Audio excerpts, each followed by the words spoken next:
جناب صاحب یہ بتائیے COP27 ایجپٹ میں جاری ہے اور یہاں پر ہم دیکھ رہے ہیں کہ ڈفرینٹ کنٹریز کے پرائم منسٹرز لیڈرز اپنی اپنی کنٹری کی نمائندگی کر رہے ہیں.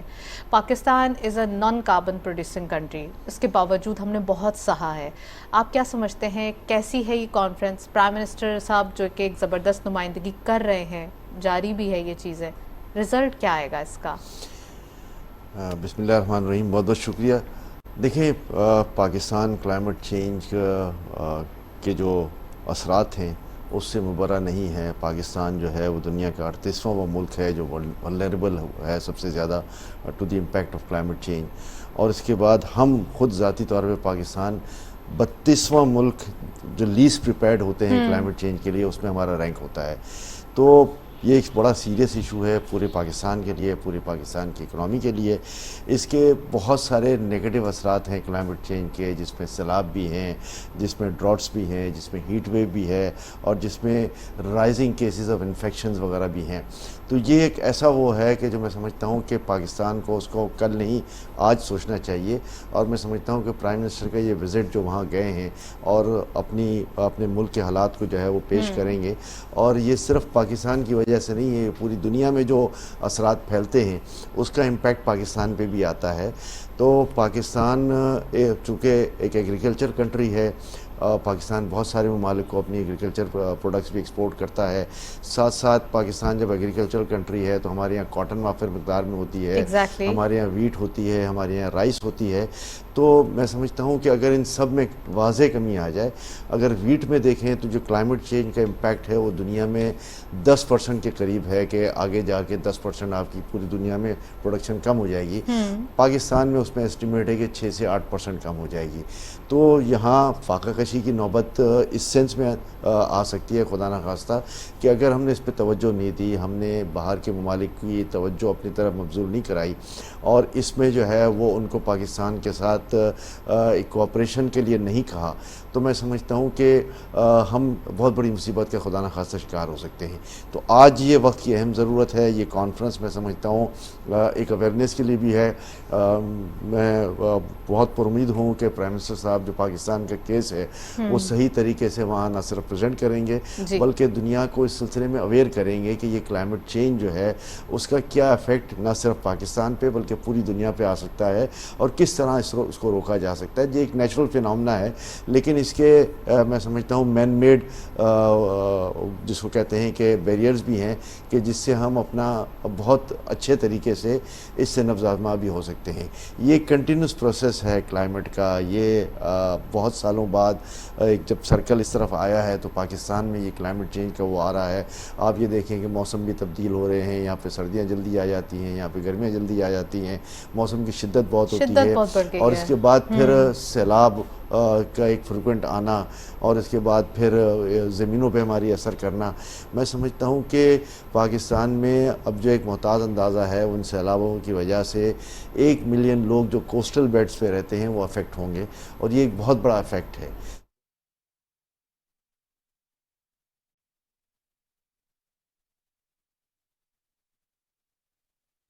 اللہ اکبر، اللہ اکبر، اللہ اکبر، اللہ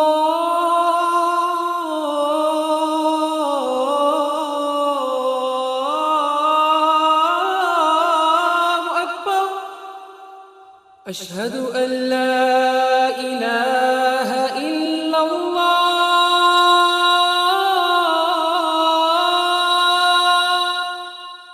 اشہد ان لا الہ الا اللہ، اشہد ان محمد رسول اللہ،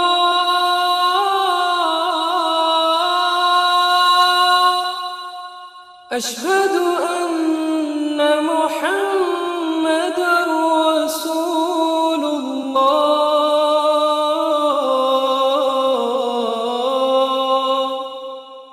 حی علی الصلاة،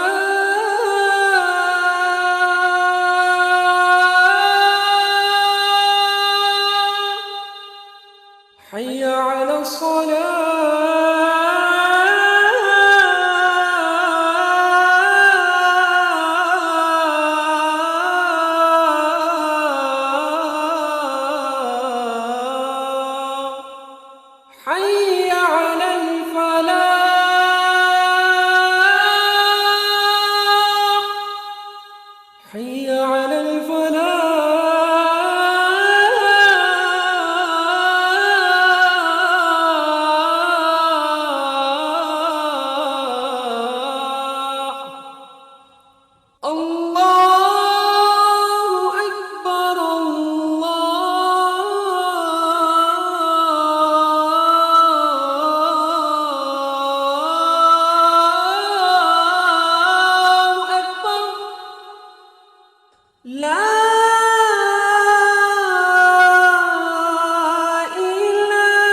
حضرت عبداللہ بن عمر رضی اللہ تعالیٰ عنہ سے روایت ہے کہ نبی کریم صلی اللہ علیہ وسلم نے فرمایا مسلمان وہ ہے جس کی زبان اور ہاتھ سے دوسرے مسلمان محفوظ رہیں.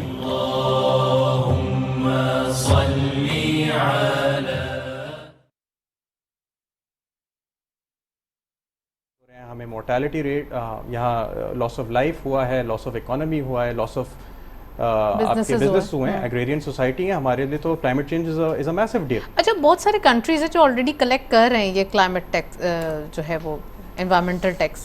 بیسکلی دیکھیں, ایک کاربن فٹ پرنٹ کا ایک سسٹم ہے, ایک سینٹرل ایکسچینج ہے جو کاربن آپ کے کریڈٹس کہلاتے ہیں. جو زیادہ پولوٹنگ کنٹریز ہیں ان کے اندر ایک سسٹم یہ بھی ہے کچھ انڈسٹریز کا on a private scale, not on a government scale, وہ کاربن کریڈٹس کلیم کرتے ہیں. فار ایگزامپل میں ایک انڈسٹری چلاتا ہوں جس کے اندر ایک انوائرمنٹل امپیکٹ بڑا اسٹرانگ ہے, اور پھر میں اس کو کم کرنے کے لیے کوئی اقدامات اٹھاتا ہوں, تو میں اس کے اگینسٹ ایک فائنینشیل کاربن کریڈٹ کلیم کر سکتا ہوں.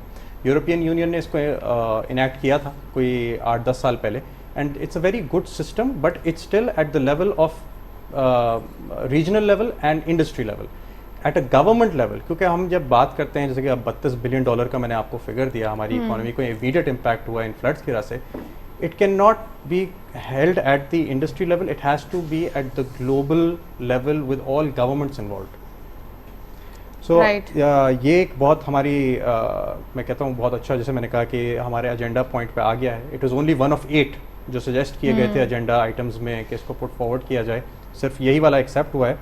اور اس میں ایک اور جو بڑی اچھی بات ہے, انشاءاللہ ہمارے پرائم منسٹر جو ہیں کل ایک اور اس کا ایک سیشن ہے COP27 کا, اس کو کو چیئر کر رہے ہیں ان اپنے نارویجین کاؤنٹر پارٹ کے ساتھ. اس کا جو ہے اسپیسیفک ٹاپک وہ ہے climate change and the sustainability of vulnerable communities. Sorry, تو کلائمیٹ چینج تو کیونکہ اس کا کانفرنس کا ٹاپک ہی ہے, اور the sustainability of vulnerable communities. Pakistan جیسے کہ احمد صاحب نے کیا ہائی لائٹ کیا, we are one of the vulnerable communities. تو اس چیز کو چینج لے کے آنا, ایک فائنینشیل فنڈ کریٹ کروانا جو کہ ڈسپرسمنٹ ہو, that is the aim of I believe the Pakistan government in this, and it's a very positive step that we've got a very strong representation. Right point taken. Chinoy Sahib, جب ابراہیم صاحب نے بڑا detail بتایا ہے, لیکن اس کے اندر انہوں نے یہ بھی بتایا کہ انوائرمنٹل ٹیکس یعنی کہ کچھ کنٹریز کی جانب سے کچھ کمپنیز سے لیا بھی جاتا ہے لیکن اس کو پاس آن نہیں کیا جاتا. آپ کیا سمجھتے ہیں کہ یہ یونائٹڈ نیشن کی کاوش, یہ COP27 ٹائپ آف کانفرنسز کتنا زیادہ امپیکٹ دیں گی, اور پاکستان جو کہ ایک ڈائریکٹ افیکٹ ہوا ہے اس بار, اور یہ تو اس بار ہے, نیکسٹ ٹائم کیا ہو کچھ پتہ نہیں ہے, صحیح نا؟ تو کیا ہوگا سر؟ دیکھیے, بالکل صحیح کہا. پاکستان اس وقت ایک معتاد اندازے کے مطابق $26 بلین اینیولی جو ہے وہ اس کا خرچہ بیئر کر رہا ہے, یا اس کا نقصان بیئر کر رہا ہے کلائمیٹ چینج امپیکٹ کا.